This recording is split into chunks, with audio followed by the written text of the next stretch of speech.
this was on our I kind of want to see this movie list. After I saw the trailer, I was like, oh, I get into that. Well, Henry Cavill, did you know he was on the short list for James Bond? But Yeah. But he didn't get picked because he was too young? Didn't know why he didn't get picked. I do know he didn't get picked. But So, well, this is Argylle. It's not getting great reviews out there. Well, I don't know this. Like, I see Well, I see the thumbnails and they all look like, ooh. Yeah, but I didn't listen to any of them. No, neither did I. Went into this cold. Yeah, me too. Now, it's starring... Now, I don't even know her name. I know Sam Rockwell. Bryce Dallas Howard or something? That's Bryce Dallas Howard? Yeah, from Jurassic Park. Yeah, I didn't recognize her the whole time. Didn't recognize who she was at all.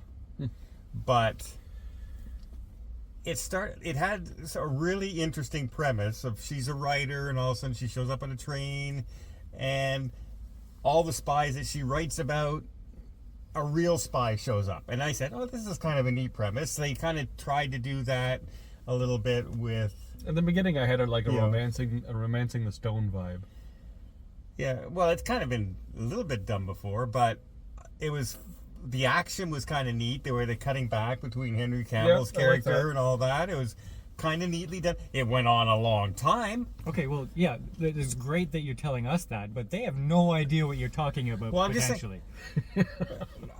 She's on a train, she's going on a trip, and all of a sudden people try and kill her. And I don't want to give away the whole plot point of the movie, like the spoiler things of it. Well, but a real spoiler. spy shows up, and hijinks ensue. Now, Henry Cavill is her character that she writes about in the story. He's Argylle, and Sam Rockwell is the real spy. And as we're watching it, it keeps cutting back and forth between Sam Rockwell and Henry Cavill. Now, Henry Cavill, every time you see him, he's kind of winking and he's smiling and he's suave and sophisticated. And Sam Rockwell is just punching away and just like a character in like a romance type spy novel. Yeah, but it was very well done. I really enjoyed that part. And the movie just comes to a sudden screeching halt after Act 1. And just dragged for me. My eyes are closing, I'm drifting off. It really slowed right down. Well, and it wasn't that bad. Like, you may have come here tired or something, but it wasn't that bad. It did slow down a lot. yeah, like sudden screeching halt. Yeah. Okay, they got their premise out and then didn't know where to go after that. Yeah, now how do we get to the ending? Yeah. Let's talk a little bit, and then that's going to be it. But then even the ending, that whole dancing, fighting scene, like, where did that all of a sudden come from? As soon as I saw this happening, I said, oh, he's picturing the Marvels dance scene right now. Oh, you know what? I didn't.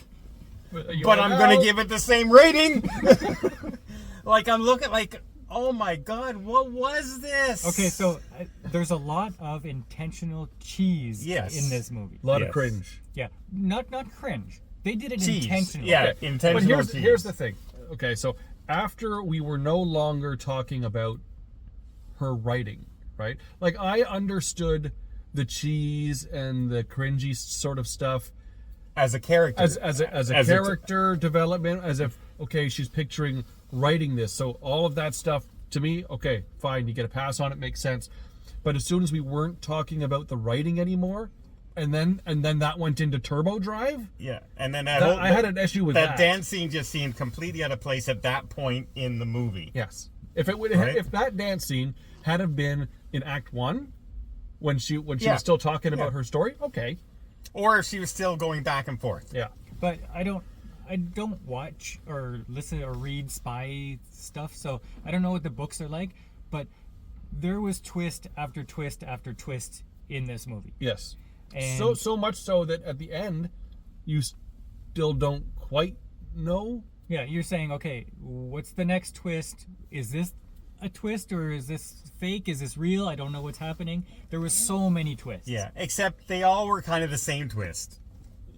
It's like twist back, twist forward. yeah. Is Twist she back, really a bad twist guy? Is forward. she really a good guy? Is she really? Is he a traitor? Is he not a traitor? Is the dad a bad guy? Is he really?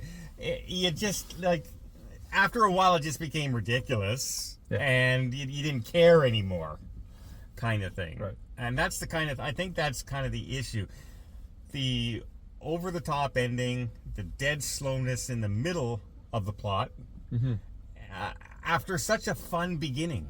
Because I was really enjoying the movie at the beginning.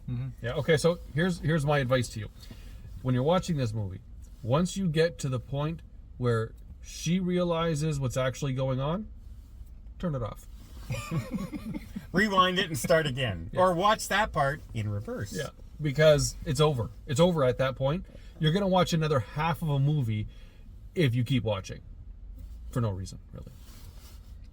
Well, apparently we did not like the ending of the movie.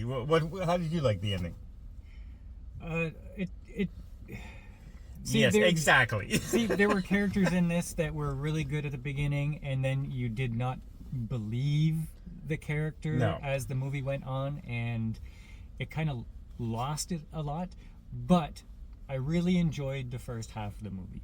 Yeah, that's the problem. It was so good at the beginning, and then the dumbness started taking over, and the slowness started taking over. Well, that's what I'm saying. You could watch half this movie, And and enjoy it. it does kind of have a closure right there. Like, oh, okay, cool. Click.